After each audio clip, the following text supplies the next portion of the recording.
how normal is it for a woman to not want sex ever?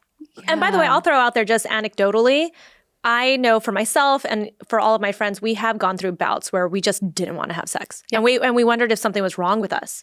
It's very normal to have cycles in our desire and our libido. With the exception being if you are asexual, which is a completely legitimate experience, identity, orientation towards sexuality, the question is, does it distress you? Right? So if it doesn't distress you, if you're like, I don't want sex ever and I'm good with that. Maybe I have a partner who is sexual, but I don't personally need it. Maybe you're asexual. Or maybe you're gray sexual, which is on the asexual spectrum, which again is a inconsistent or irregular or very, very, very low desire for any amount of sexuality or any sexual contact. So just know that that is a completely normal experience. And there are people who are asexual and it does not cause any sort of problem or distress in their life.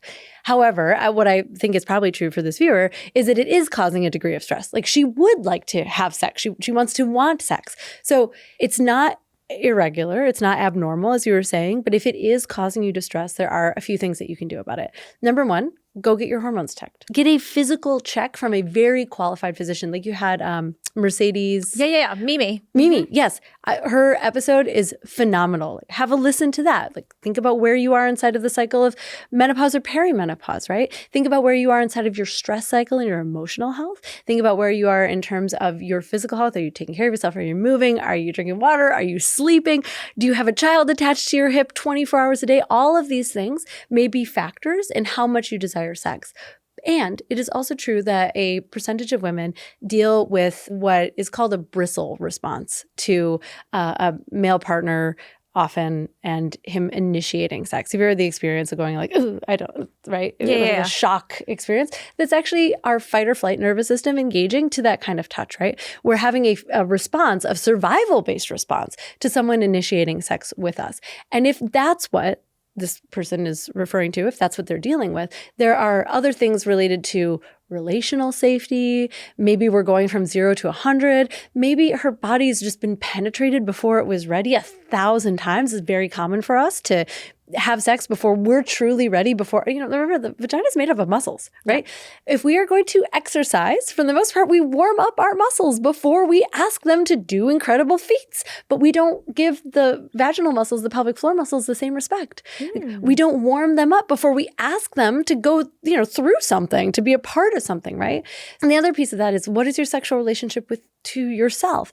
And what is your relationship with pleasure? So if you don't want sex with a partner, but you want it, and you're taking care of physical, mental, emotional health, the place that I would go to is, what's your sexual relationship like with yourself? Like masturbating. Masturbate and pleasure beyond just that, right? Like, can you schedule some time to experience and turn up your experience of pleasure? My mentor, Jaya, says, can you increase your pleasure by 1%? Like even in this moment. That can't be hard, right? Can you increase your pleasure by 1%? Okay, if you're listening in the car, can you like shift a little bit? If you're at home, can you grab yourself a glass of water? Could you put like a little flour in it? Or maybe like dress up your lunch just like so that it pleases you a little bit more? Instead of making pleasure this like ultimate, very hard to reach goal, can we make it just like 1% more accessible all the time?